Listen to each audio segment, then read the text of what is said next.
भूखा हूँ, पहले गाता था, कमाता था, खाता था, अब आवाज़ नहीं है, बूढ़ा हो गया हूँ, कोई सुनता नहीं है, पैसे नहीं है, भूख की वजह से परेशान हूँ।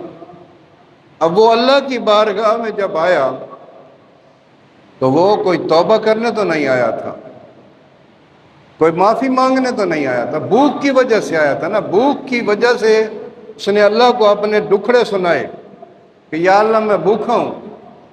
तो हज़रत उमर उस वक्त मस्जिद नबवी में सो रहे थे।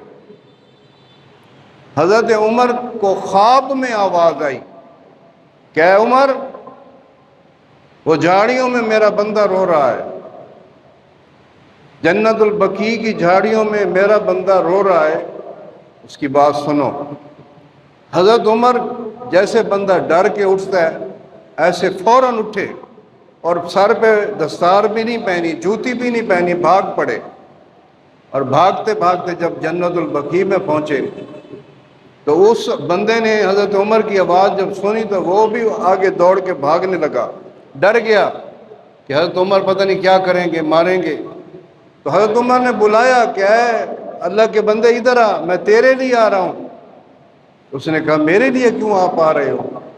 उसने कहा जिस रब को तू पुकार रहा था उसी रब ने मुझे तेरे पास भेजा। जिस रब को तू पुकार रहा था उसी रब ने मुझे तेरे पास भेजा है, मेरी बात सुन।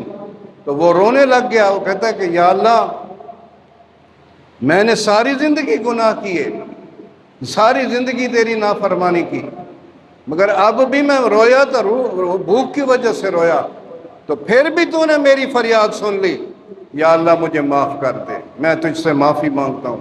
और माफ़ी मांगता हुआ वो गिरा और मर गया, फौत हो गया। तो हज़रत उमर ने उसका जनाजा पढ़ाया और उसको गुस्ल दिया और जन्नतुल बकी में